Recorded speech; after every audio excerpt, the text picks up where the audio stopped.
Summer Physics 1-2, we're moving on to our Day 13 lesson. This is on the topics of work, energy, and power. So what is work? Remember, a force does not need to make something move. When a force does cause something to move, it is called work, and that's abbreviated with a capital W. So work is the amount of force applied to an object times the distance that it moves. So work equals force times distance. The unit of measurement for work is called a joule. Joule is pronounced joule, and its abbreviation is a capital J.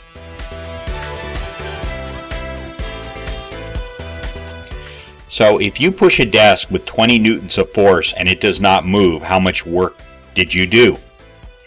Work equals question mark. Force is 20 newtons. Distance is 0 meters. It didn't move. There's the formula. You put in the numbers. So you did no work. You may have pushed very hard, may have even been breaking a sweat doing it, but you didn't do any work if you didn't cause the desk to move. Now if you pushed the desk with 20 newtons of force and it moved 5 meters, how much work did you do? Same question. This time the distance is 5 meters. And so you did 100 joules of work.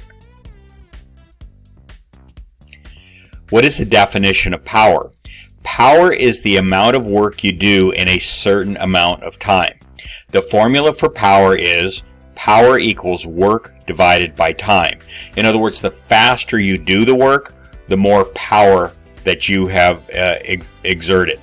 So the unit of measure of power is called a watt, abbreviated capital W. So what is energy? Energy is defined as the capacity to do work. Energy has the same unit of measure as work, and that unit of measure is called a joule. So here's a way to think of it.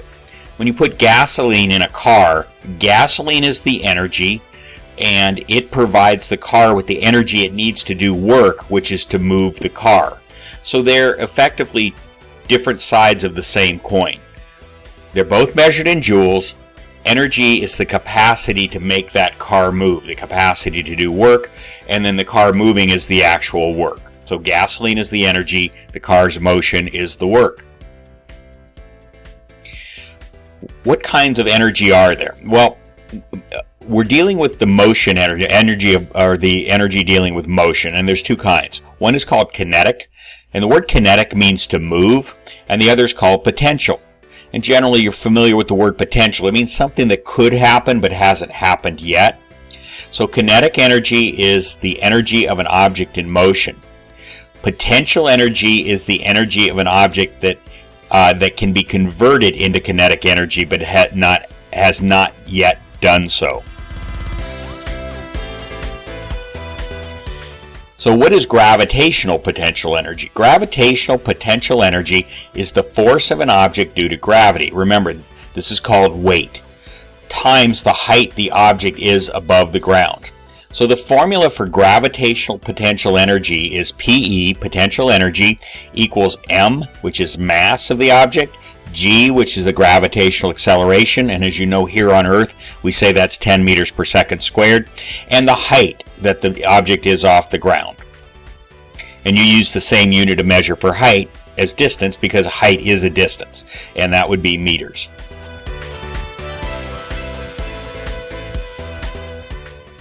So what is the formula for kinetic energy? So the formula for kinetic energy, for the kinetic energy of an object, is kinetic energy equals 1/2 times mass times the instantaneous velocity squared. What is the kinetic energy of a 20 kilogram shopping cart moving at 3 meters per second? So mass is 20 kilograms, velocity, instantaneous velocity at any point in time is 3 meters per second. So it's 1/2 times 20 kilograms times 3 meters per second squared. And if you do the math on that, that gives you 90 joules of kinetic energy.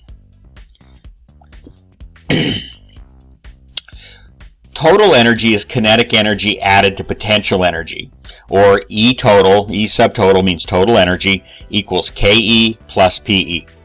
If the potential energy is 10 joules and the kinetic energy is 7 joules of an object, what is the total energy? You simply add them together, 10 plus 7, and you get 17 joules. So let's look at gravitational potential energy. A 2-kilogram ball is held 3 meters above the ground. What is the ball's potential energy? So PE equals question mark. Mass is 2 kilograms. Height is 3 meters. And gravitational acceleration on Earth is 10 meters per second squared. So there's the formula. You plug in the numbers, and it's 60 joules. Energy is always measured in joules. What's the ball's kinetic energy when it's being held 3 meters above the ground? So kinetic energy question mark. The velocity is 0. It's being held. It's not been released. So there's the formula. The mass stays the same. But if you have no velocity, you have no kinetic energy. Therefore, the kinetic energy before the ball is released is 0 joules. Okay, so what is the total energy in the ball? Well, we said the potential energy is 60 joules and the kinetic energy is 0 while the ball is being held. So total energy, E total, is the kinetic energy plus the potential energy. Now there's an important law called the law of conservation of energy. The total energy of a falling object like the ball does not change while it's falling. So kinetic energy plus potential energy stays the same. It equals a constant number.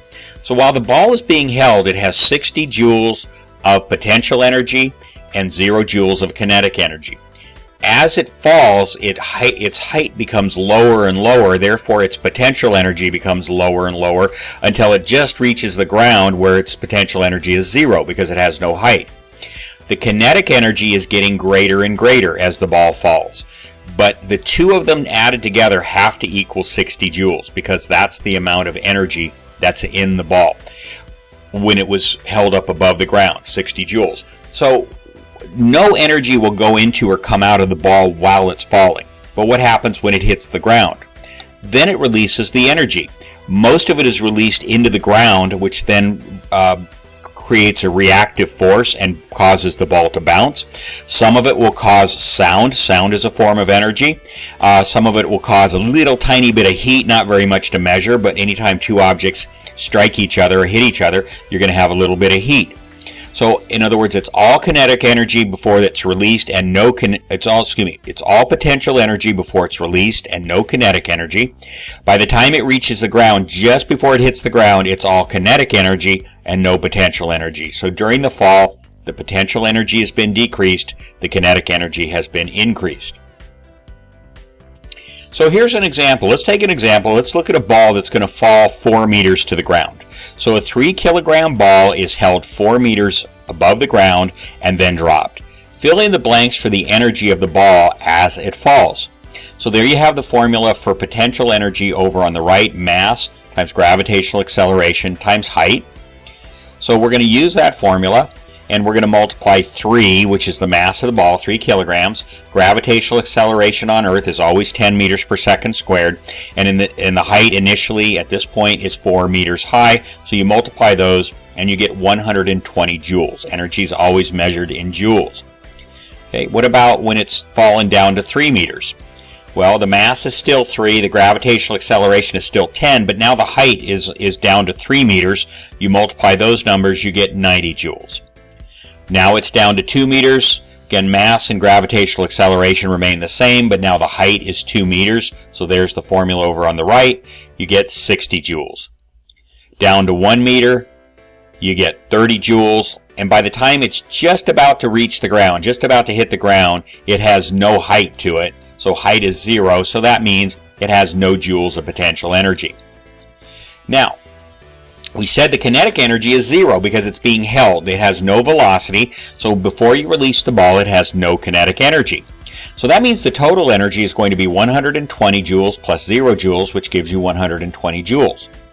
Now, the law of conservation of energy tells us that it's going to stay at 120 joules all the way down until it reaches the ground. By the way, we can't calculate kinetic energy using the kinetic energy formula here because we don't know the velocity of the ball. We know the mass, but we don't know the velocity, so we can't use that formula, 1/2 mv squared.